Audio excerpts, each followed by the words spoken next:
So, you guys want to learn how to incorporate a real coyote skull into your bioactive tarantula build.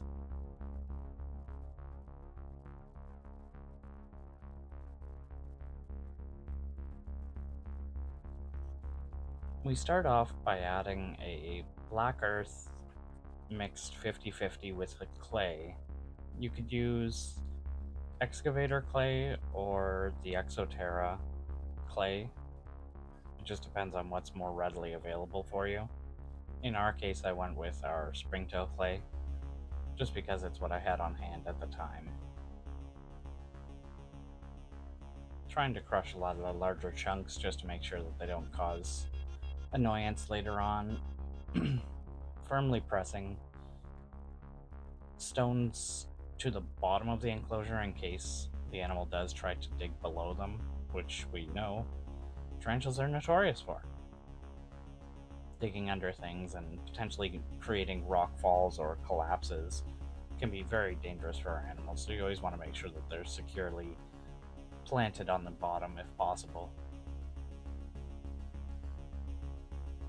These rocks are a styrofoam concrete, which I made just for making them light enough for a build like this. Eventually, we can do a build video on how to make those, or like a tutorial how we made those. If you guys are interested, let us know in the comments. So I built up a little cave that I knew that I wanted here. Hopefully the animal would use it as its primary home, layering some soil around things before I start stacking a little bit higher.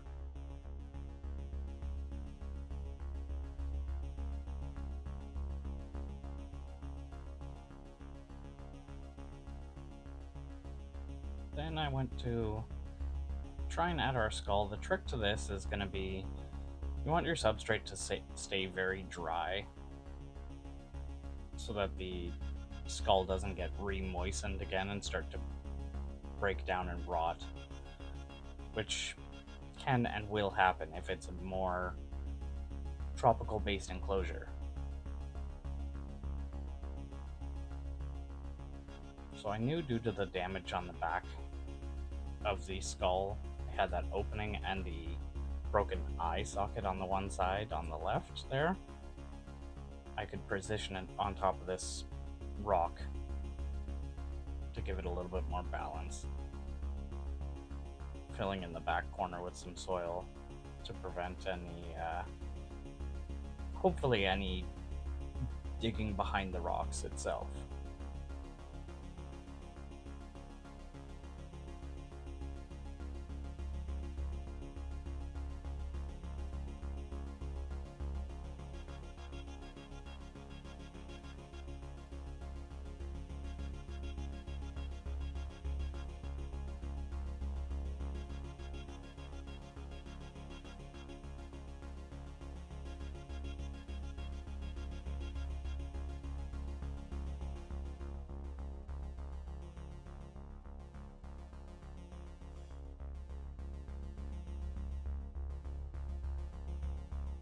So I went around with the tongs trying to add some of the soil into some of the harder to reach crevices, poking at it so that it would settle into the crevices and make things a little bit more stable for me as I went.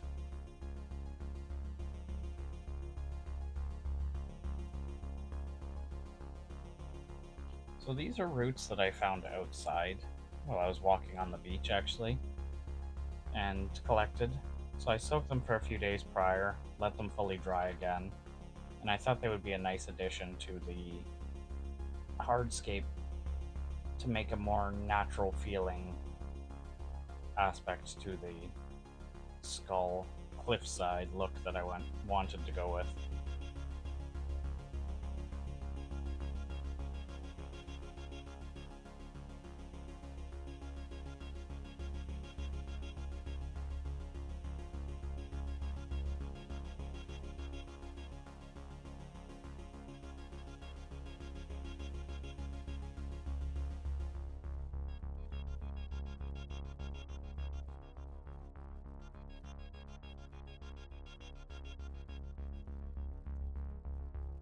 It's not exactly easy to reach around that skull because it is only a 12 by 8 by 8 large terrestrial tarantula cribs enclosure, and that skull is protruding about 3/4 of the way towards the front.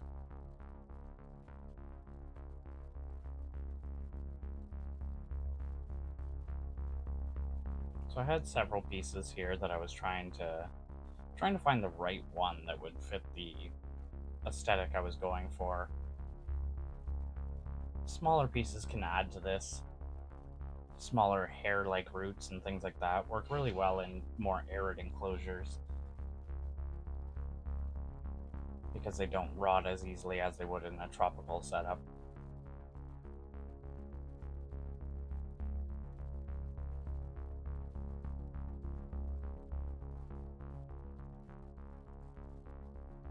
Trying to position the root pieces between the rocks and amongst the stones so that it looked like a tree or a bush had been planted there previously and died off. But we'll see how it turns out towards the end.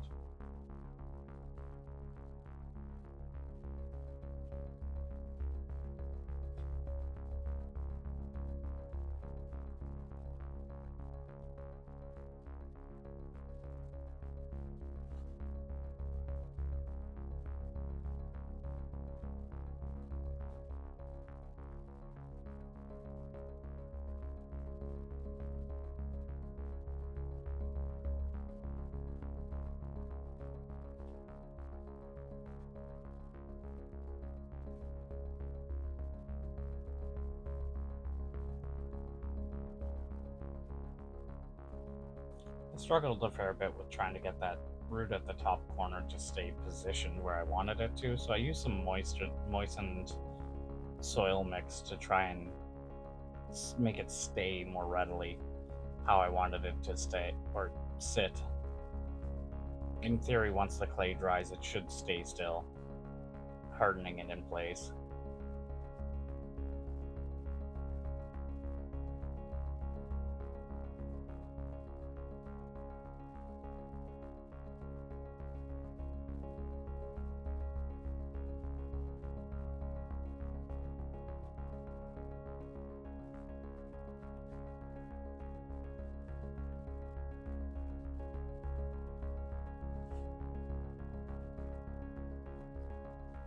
Here I'm adding just some of the dried clay to the surface, which I'll moisten later on in the video to essentially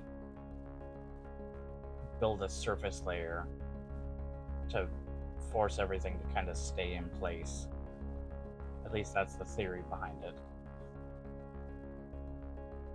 It also adds a different texture and color hue to the stones and the dark contrasting soil.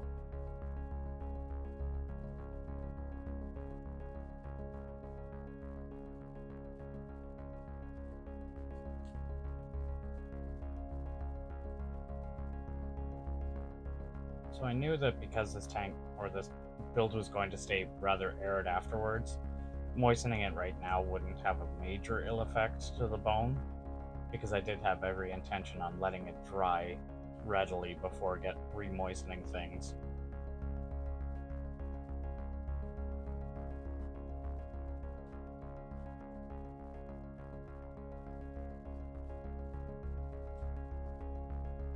But as I mentioned before, if the bone does stay moist overly long, it'll basically start to decay again, rotting and causing issues and giving off a foul odor.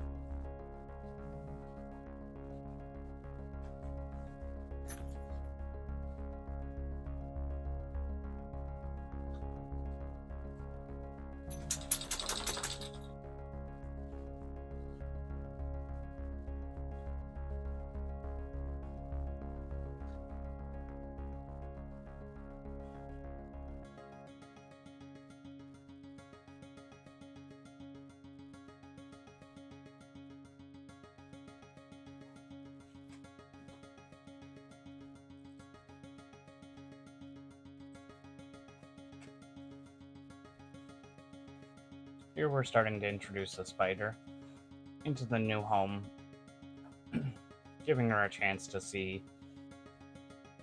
well, what she thinks. I'm hoping she readily accepts the burrow that we've made for her, or hide, but we'll have to see.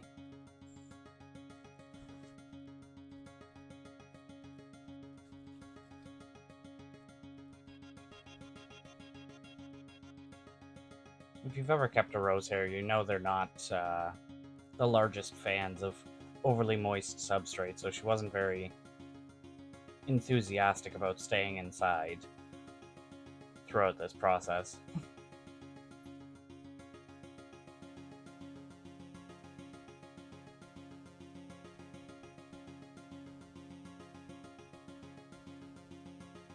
While she attempts to escape continuously here.